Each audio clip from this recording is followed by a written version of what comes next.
So pause it. Hey, this is Rika. My name is Brittany, and you're watching If you know. You Know. And if you haven't tuned in, go watch our first episode. It's about who we are. Go check that out. The link will be up there. Okay, so make sure you click the link below. And today we're talking about expectations. You feel me? Like what to expect on all different realms. Every last one. So what we like to do is ask questions and then go through the questions. This is only our second episode, so maybe it'll switch up, down the line. But it's because we want to stay on track, make sure we don't get off topic, because it is easy for us to get off topic. Yeah, what is expectations? What do you think about when you think about expectations? So expectations it could be a lot. So expectations, when I think about it, it could be like what I expect in me, what I expect in my children, the outside forces, boyfriends, husband. It's like boundaries. What are some of our boundaries? Like what is a no? What is a deal breaker? And what if you don't meet expectations? Yes. And how do you reset those expectations? Yes. What do you do when people don't meet your expectations? I just ghost. I mean, I take a step back, and then I reset. We almost out of our block a bitch stage, cause she blocked me for like 2 years, or did I? She blocked me for like 2 years. I like for her to take responsibility for shit I forget. I ain't block her, but see, we get now. Tell an Instagram story, Brittany. Tell an Instagram story. I called her one day and she didn't pick up the phone, so I assumed she blocked me. That's how that went. What's this called? Gaslighter. She is gaslighter. Anyway, I'm still gaslighting her as I'm saying she a gaslighter. Problem. We still growing as people. So what I like to do now when my expectations is not met is talk to people. I like to talk to people. I like to say, hey, you did this. I want to understand a little bit more what you meant and why you did this when you did this. Well, she likes to sit with her feelings and she likes to reevaluate. Yes. If something rubbed me the wrong way, I'm gonna be like, let's discuss it right now. I don't like doing that, because sometimes when stuff rub me the wrong way, I'm not in the place to discuss my expectations. Because sometimes you a bitch, and I can't be saying it. Can you say it on YouTube? Anyway, sometimes I call people, like, I get mad. You get angry, you start saying shit you don't mean. Then you blocked, and you like, fuck, maybe I shouldn't have called them all them bitches, and now I'm blocked. And nobody ain't got no friends. So now I've learned to sit with my shit. I ain't used to sit with my shit. Now I sit with my shit, like, I evaluate myself. I'm a self-evaluator. Like, okay, Brittany, this happened. Is this person? Is this? I'm petty too. So I'm like, is this my pettiness that's taking over this, or is this a real problem? When it comes to me, it'd be her pettiness.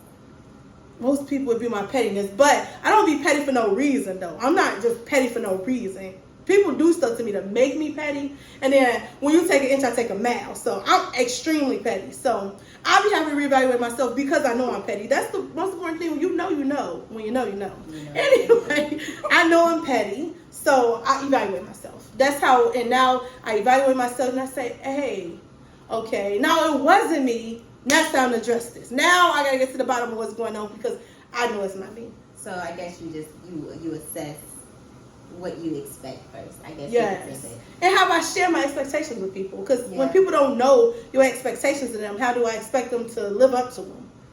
Even like in friendships, mom and daddy, sisters, daughters, kids, they have to know your expectations. If I send my kid outside and don't tell them they're supposed to be out, and I expect them to be home at 9, why would I get mad if they come back at 11 when that wasn't the expectation I was set? If I don't tell my daughter I don't expect her to run out in the street, why would I assume she's not going to run out in the street? We've been working on that, though. We've been working on that. We stop at the curve, and I say curve, and she's been doing better with that, though. Who knows? Yeah, she's been doing better with that. So, wait, what you do? I don't even think you asked the question. What do you do when your expectations are made? Well, I let them know what my expectation is, probably like once or twice. I am a talker though. You is. Okay. The reason why I don't have to have time to sit and talk, I want to talk it out, and I need to address it, because if it don't, all type of scenarios gonna happen up here. That's true. That's so true. That's that overthinking. I need to get it out, and I don't usually when I talk to people, I don't even be disrespectful with it either. I let them know like, hey, like by the way, we need to talk, and this is what happened, and this is how I feel, and then it goes from there. And if you choose to keep showing your same actions, like, oh well, I mean, I understand. You have a good day, love. It's so funny how she's saying this, and then she be going from 0 to 100 real quick. She be like, you know, and if you don't understand this, and then it's like, bitch, what you say?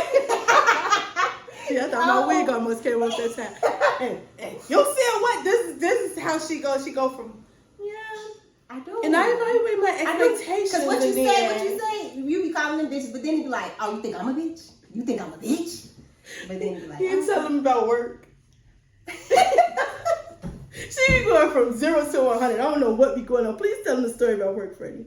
See, all right, so listen. Depending on what job, right? Okay. It's a lot. It's a lot. It happened at like 3 jobs.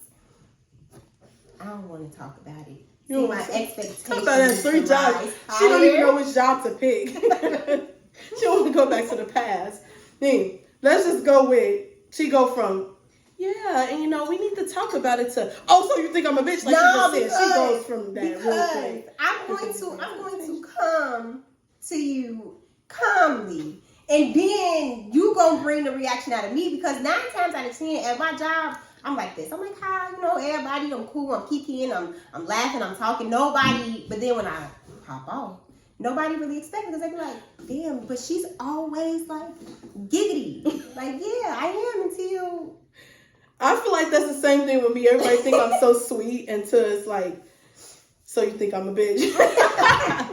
That's why I'm like, I gotta be evaluated, because I am sweet. So when somebody do something to me, I'm not like one of them people, altercation type of person. So if I'm triggered by you, you've done something. So most definitely, it definitely comes out of nowhere. And I'm an extremist, so I can be extremely nice or extremely off the wall. As parents, do you think your expectations of your kids is different from your parents for you? Like, do you think it's a difference from your expectation your mom have for you than what you have for your kids? You know what? I think that in different aspects, like as a child and adult, it would be different. I don't think my mom, well, you. Yeah.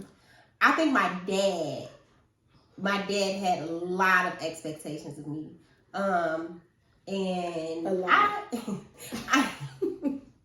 even at my grown age, when we ran for a bus. We ran for a bus, and he swore up and down we was running for both. And we was 19. Boys, 19. We running from, we had kids with us.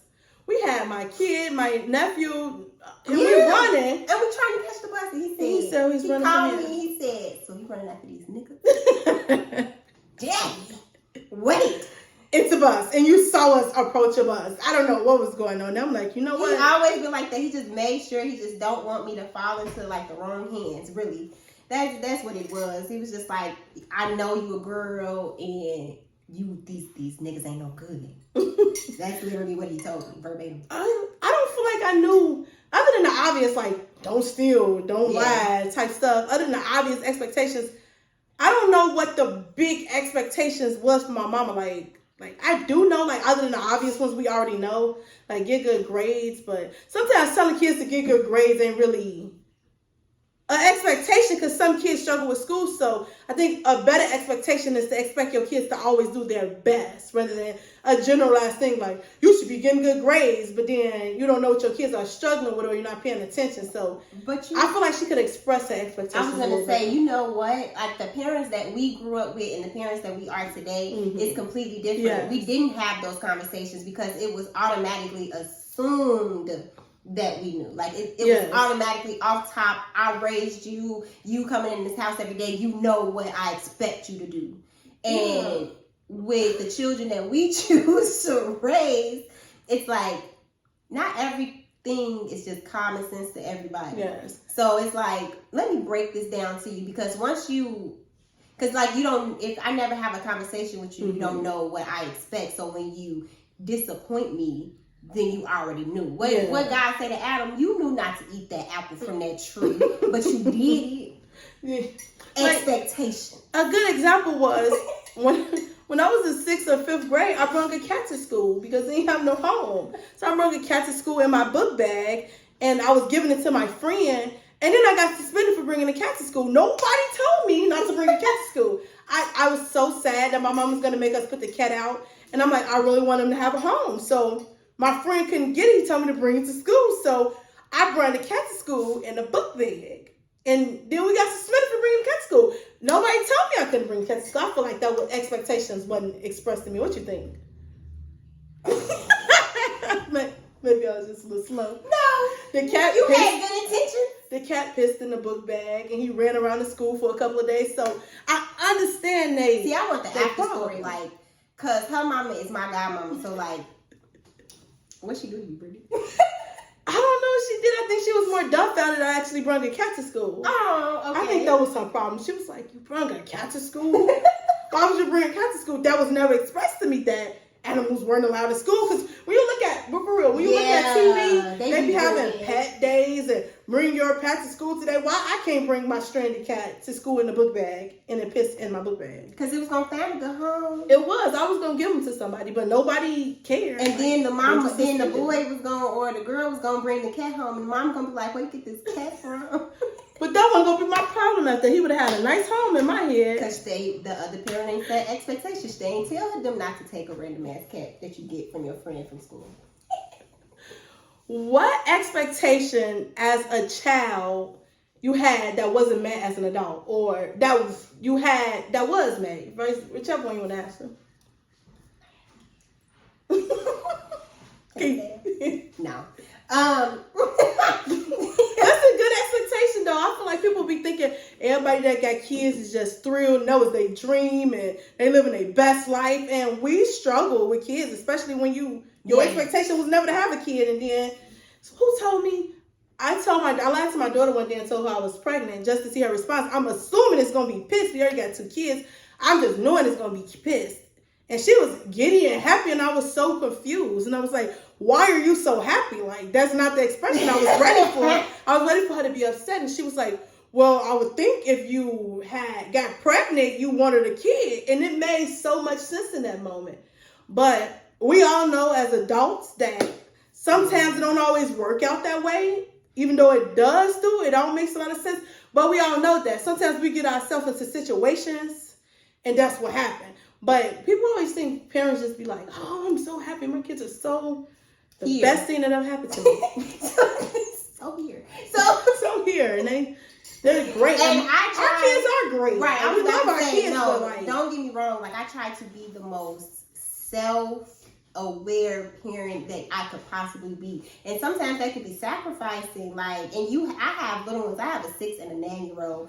And I try to breathe life into them. Like, I try to make sure that I explore every interest. I just try to make sure that they are happy children for real and not traumatized and be like, mama, just... Yeah.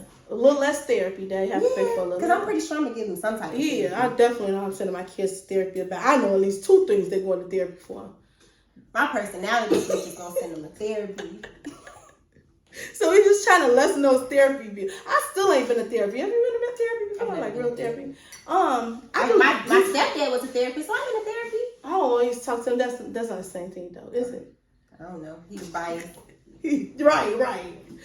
But it's a therapist, so you started your shadow journal, right? I told you I started and I got pissed off, and then I started like thinking back on events, and I was like, oh, if I would have known what I know now, I would have told. And I don't think that it was shadow journaling, because it wasn't healing. He was remembering memories. It was more so triggering, and I almost called a couple of people.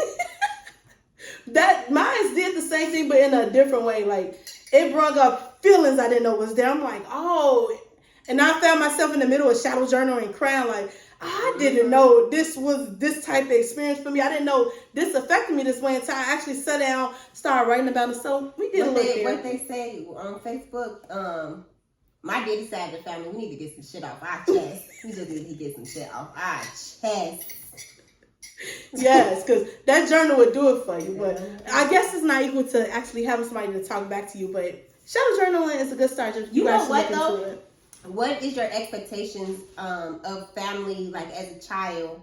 Because we're talking about shadow journaling. So what's your expectations of family as a child, like in an event where you felt like they didn't stand up or protect you, and you just automatically assumed that they would?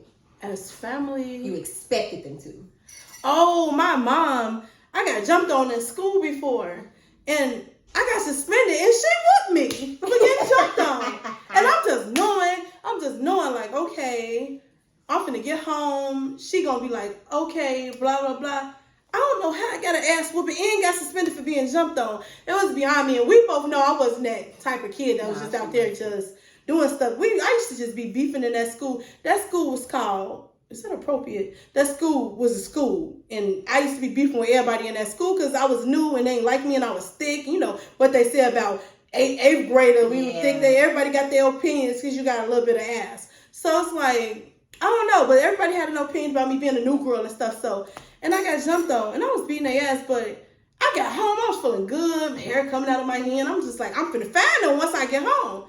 I got home, got my ass whooped for getting jumped on. My expectations was like, she gonna be like, okay. But your expectations of your big sister, though. Oh, yeah, we was looking for them. We was looking for them with our Timbs on and our locks on, and they was hiding. Because they already knew what they had just got. So they knew it was coming back double time when we saw them. So one of the girls from my school was like, yeah, we saw y'all, and we ran in the building. So I'm like, my expectation was that I would have that support when I get home after just being attacked. But I didn't. So that was one of them stories. It's like, I think I was talking to my mama about that. She said she don't remember that. Parents never remember. They always got selective memory, though. So we just gonna let them give them grace. But that was one of those things. And me, that's my childhood is probably why I'm so with. My daughter's always right until she proven wrong. I don't care about what you said. If you told my daughter did something right, did you do it? Did you do it? And I know my kids, so I'm always, you know your kids. You know what your kids are likely to do. You know they always full of surprises. But you know your kid personality as a whole when you pay attention to your kids. So when the teacher say she stood on top of the desk and called everybody in the classroom B words, I know that's not her personality. So now we got to get to the bottom of who lied, or did somebody say she did that? Are you listening to other students, or did you see this for yourself? So I'm definitely always on my kids' side immediately first. They always, you don't have to prove to me that you saw what you saw before I not listen to my baby. And that's just how I was raised, is why I'm like that. Well, I think we answered that. How do you respond if people don't meet your expectations? Yeah. We kind of talked about that a little bit. We just talk. What about when you don't meet other people's expectations? How does it make you feel when I'm a disappointment? When you're a disappointment to somebody else? Yes. Y'all already know I'm an evaluator, so I'm like, no, I could have did that scenario a little differently. Sometimes. When I'm not, what you call that word? Gaslighting. Manipulating. I don't do this stuff no more, but when I'm not sometimes I gaslight, just for a little like fun. But all them other things, I don't do that stuff no more. I'm not a manipulator no more. Depends on the situation, right? Because like when I don't meet expectations, one thing I do say, like if I don't meet people's expectations, like let's say at a job, if I'm trained or I do something and I mess up, then I'll be like, damn, I fucked up. So I expect to do like be taught and then like redo, even in like friendships or family ships. It might take me some time, but I'm like, you know what? I'm sorry. Yes. And but if their expectations of me wasn't discussed, and I'm an impulsive person, so if I offend you, or if I did something, like my bad, my bad. That's the impulsive of me. Allow me to fix it. Now I know I pissed you off. Yeah, you'll see it. You'll see it on people's face when you piss them off. I don't really see it. You don't see it when you piss people off? No. You don't be looking for it. You can see when you done rub somebody the wrong way. Bitch, you can see when you rub somebody the wrong way. I just rubbed her the wrong way. And she just saw it too. in marriage, I feel like expectations definitely got to be talked about, and it got to be talked about, and it got to be re-talked about because expectations change, and people are changing, so the expectations change. Talk about that a lot with my husband, like, okay, and you said you want to do this, but then it's like, I'm a different person than I was when I told you that. And that's interesting when people don't want to have kids and then they want to have kids. I wonder how people deal with that. Have y'all ever been in a relationship where, or been in a situation where you started off and you didn't want to have kids, or you did want to have kids and then you grew up, you lived a little bit more life, like them kids. Anyway, I'm just like, you lived a little bit more life and you say, hey, I don't want to have kids. Or, yes, I want to have kids. Now you have to deal with those expectations or explanation with your significant other. Do you automatically feel an expectation? Let's say like I don't know. I don't want to tell your story, but like giving you as an example, like you already came in with a pre-kid and he didn't have a kid. Do you have an expectation just to give him a kid? I feel like originally I definitely did have the expectation because like, why would I not? I'm in love. We can have a baby. But then as I lived a little bit more life and I got a little bit more older. His having another baby age was around 28 to 30. And I got a little bit more older and I'm like, I don't want to have no more kids.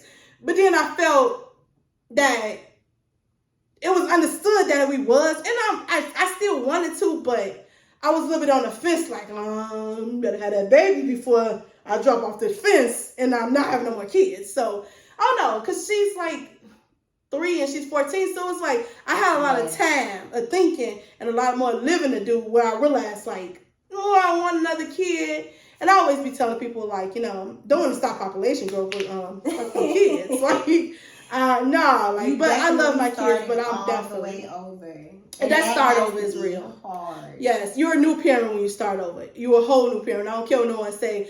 I was more prepared to have a kid at 16 than I was at 27, if you ask me. I'm sorry.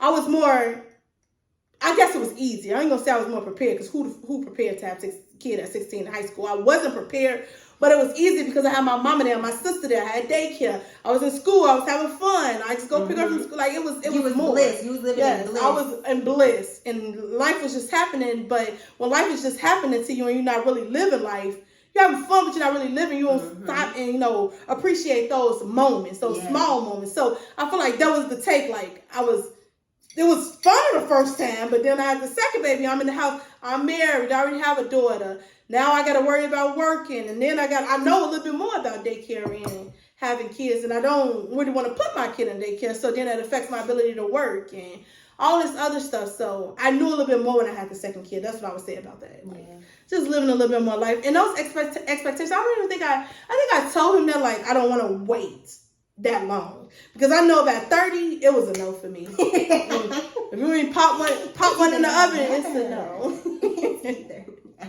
Yes, let's do this. We are not going to 28 to 30. Like, it's time. And then we waited till like we were married and everything he wanted. Like I think his expectations met. Like he didn't want to have a kid and get married until he had a degree. He got a degree before we got married. He didn't want he wanted us living together. And what was another one of his things? When us living together, he wanted a degree. He wanted to be married. He wanted to be stable. So when we got married, he had a nice job and he wanted to be married. And we had a kid. So all his expectations was met. So I am happy for him for that. But for me, I was living in a different world, a different mind than he was, so I didn't really have a lot of expectations. Shit, I wish I would have had right back to back if I could go. Oh, that 17 was looking real good, but I'm happy for the county. Shut the fuck I'm just up. playing. But if you know, you know, and if you listen to this and you don't know, you don't know. Anyway, but this time. This part of the channel is when we talk about random thoughts or random facts. Yes, let's get into this. Random fact of the day. What was it? I forgot. You breathe life into people, you kind of they internalize it and they you motivate them to do higher. If you think poorly of people, they internalize it and they automatically do. Yes. And we all know, I know we got somebody that know like their mom's like, you ain't shit. And then they internalize them not being shit. But when you breathe life into your kids or into your family and to the people around you, they believe they can do more. Just the simple fact that you believe you can do more. So that's important. So if you knew that, or if you knew what that was, comment below if you have ideas or thoughts about that. What was the other question I asked? If you ever been in a relationship where expectations weren't met or things of that nature, comment below. Let us know what you think about the podcast. We will be looking over the comments and getting back to you on the next episode. So thank you for watching. You're watching If You Know. You know. Very well who you are. That was a lie. They will hold you down. You'll figure it out. But that's a beautiful